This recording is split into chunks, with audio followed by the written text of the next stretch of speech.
Oi, esse é o canal do Professor Forcato, finalmente. Gravamos o primeiro vídeo e depois de algumas experiências técnicas, vamos ver como é que o resultado fica. Bom, duas coisas que eu quero falar pra vocês então. Primeira coisa, eu não sou um youtuber. Landa, nerds! Youtubers, eu odeio esse termo. Logo, os vídeos muitas vezes vão atrasar e vão demorar. Segunda coisa importante, não tem roteiro pré-definido no que eu estou falando.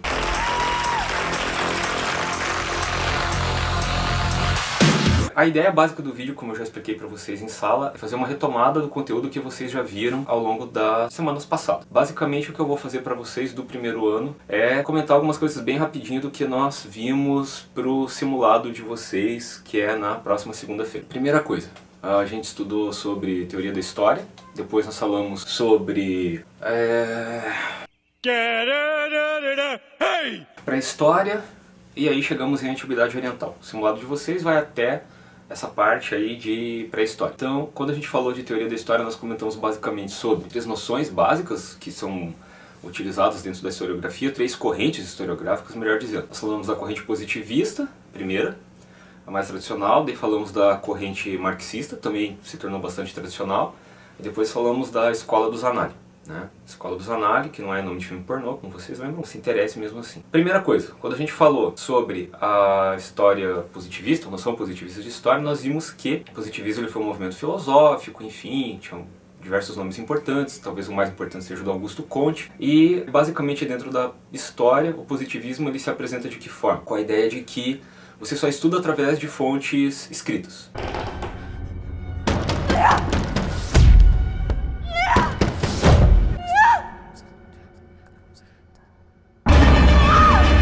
E essas fontes escritas eram documentos oficiais do exército, do governo, de reinados europeus e assim por diante. Então, dentro do positivismo não há a noção de considerar outros tipos de documentos para você estudar a história.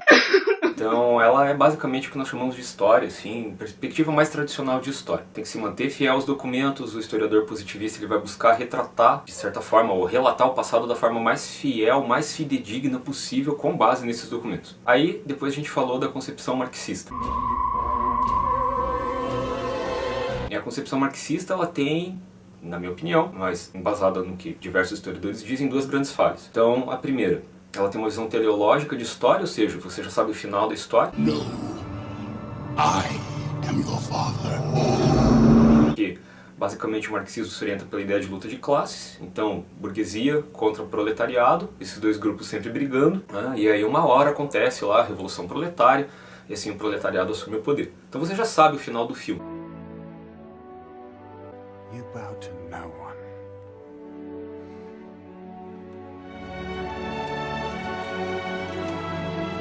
A história, de acordo com a perspectiva marxista, também se baseia nessa ideia de conflito de classes e assim por diante. Esse é o primeiro, digamos, primeira falha na minha opinião.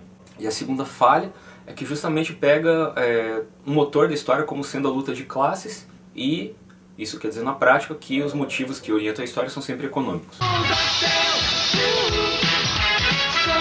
Nem sempre. Lógico, tem uma série de contribuições importantíssimas que nós podemos utilizar. E aí a terceira corrente que nós falamos foi justamente através da história dos Annales. Então a escola dos Annales, que foi uma escola francesa, começou ali com o Marc Bloch, enfim, depois a gente teve o Brodel, e eles estavam muito preocupados com a questão do estudo das mentalidades e de a gente tirar um pouco o foco daqueles personagens tradicionais da história, os generais, os reis, os príncipes, enfim, e pegar como sujeitos da história pessoas que geralmente não eram estudadas.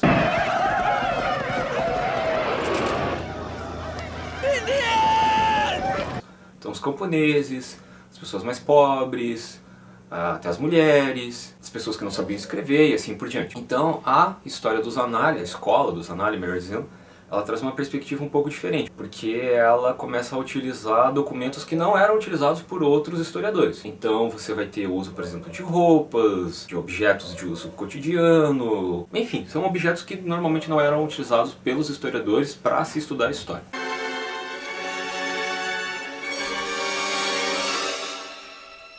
Então basicamente nós falamos de teoria da história, foi isso. Então nós vimos também que história não é uma área do conhecimento que estuda apenas o passado por si, mas ajuda a gente a entender certas coisas que existem no presente, não de forma a compreender o passado como algo que determine o presente.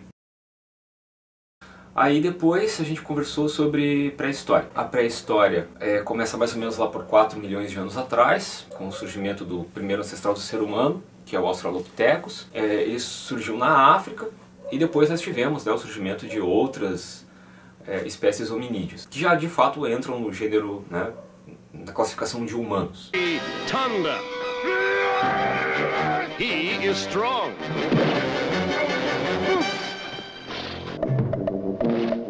Atuk will be the leader of the Stone Age. Então a gente teve o Homo habilis, o Homo erectus, o Homo neanderthalensis e daí o Homo sapiens e o Homo sapiens sapiens, né, que somos nós. Tá?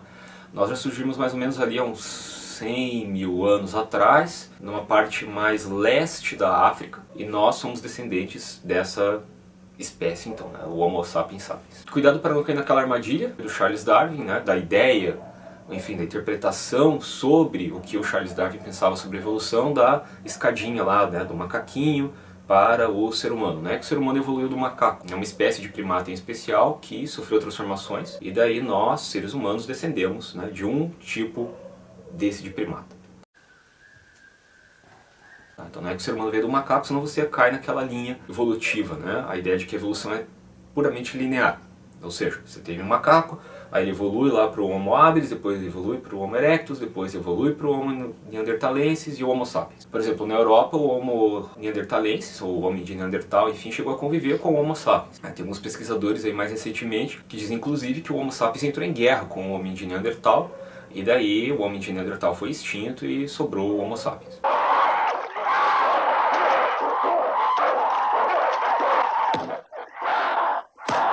Então, cuidado para não cair nessa ideia assim, linear de história, por sua vez a própria noção linear de tempo que também nós comentamos e é uma das características mais importantes dessas partes de teoria de história. Aí vimos que a pré-história é dividida em duas grandes partes. Então, lógico, existem subdivisões em outros períodos, mas nós falamos de dois principais. O Paleolítico, também conhecido como período da Pedra Antiga, às vezes parece como o período da Pedra Lascada, e o Neolítico, que é o período da Pedra Nova ou o período da Pedra Polida. Então, o Paleolítico a gente tem aí como característica importante, né? O ser humano ele vivia à base de caça, coleta, pesca. O trabalho era organizado por sexo, então homens faziam um tipo de atividade, mulheres geralmente o outro. Eles eram nômades, não ficavam estabelecidos no mesmo lugar, porque eles precisavam ficar mudando constantemente em busca de alimentos. Como eles eram caçadores e coletores, acabava o alimento de um lugar e tinha que mudar para o outro. Se ele ficar no mesmo lugar, ele não tem comida. Então ele precisa achar alimento em outro lugar. E aí vimos que também houve a descoberta do fogo, e as ferramentas que eles faziam geralmente eram de pedras lascadas e extremamente rústicas.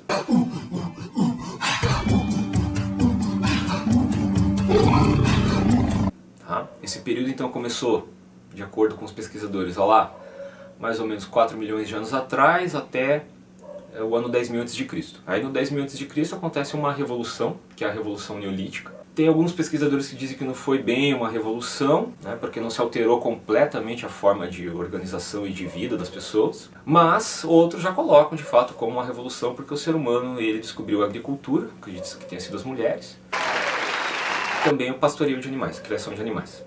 Então o ser humano, né, quer dizer que ele parou de caçar e coletar? Não, ele continuou caçando e coletando, mas ampliou a sua forma de organização social, né, através da agricultura e do pastoreio. A partir daí o que acontece? O ser humano deixa de ser nômade e ele passa a se tornar sedentário. Sedentário não é o cara que fica lá jogando Xbox o dia inteiro, guardate no sofá. Ele fica fixo morando no mesmo lugar.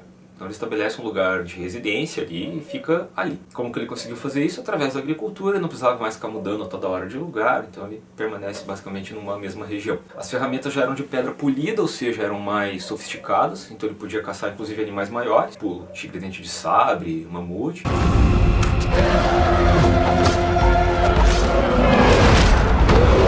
E aí a gente vai ter também a utilização de metais. Mais ou menos ali por 5.000 a.C., os seres humanos começam o trabalho de metalurgia. Primeiro eles utilizavam bronze, depois cobre, e daí só depois chega o ferro, porque a temperatura de fusão do ferro era muito mais alta do que desses outros metais. Então antes eles faziam armas de bronze, enfim, instrumentos de bronze. Esses instrumentos, quando entravam em atrito com os de ferro, quebravam. Então depois todo mundo começou a passar a utilizar instrumentos de ferro porque eram muito mais resistentes. Tá? Inclusive nas guerras, alguns povos chegaram a ganhar guerras por causa dos armamentos de ferro, que eram melhores. Aí falamos de pré-história da América, bem rapidinho, só vou recapitular isso com vocês. Nós vimos que tem duas grandes teorias sobre a chegada do ser humano na América. O que a gente sabe com certeza é que o ser humano não é nativo da América. Então ele veio de um outro continente para cá. We're all living in America, America. Acredita-se, a teoria mais clássica é de que ele veio da Ásia para cá. A gente vai ter o ser humano lá saindo da Ásia, ele atravessa, né, o Estreito de Bering, ali aquela parte norte da América, né, o Alasca, enfim, entra pelo norte do Canadá, depois ele desce para o restante da América. Tá? Isso aí durante a última glaciação, né, a gente está falando de milhares de anos atrás. E a outra teoria é de que alguns agrupamentos humanos viajaram através da Oceania para as ilhas da Polinésia e depois chegaram até a América. Essa é a teoria da Ania de Guidon, não sei se é exatamente assim que pronuncia o nome dela, mas é uma pesquisadora que está aqui no Brasil há muitos anos, enfim. Então, é isso, foi isso basicamente que nós vimos aí nesses períodos, né, de aula. Não use o vídeo para estudar simplesmente assim 10 minutos antes da prova. Tá? Então o vídeo é só para você relembrar e para você revisar algumas coisas, alguns comentários apenas aí para você relembrar algumas coisas. Videoaula tem a roda no YouTube, você entra lá, vê videoaula, blá blá blá, assiste lá os caras falando. Tá? Se tiver alguma dúvida, para quem é aluno, é só perguntar para mim e é isso aí.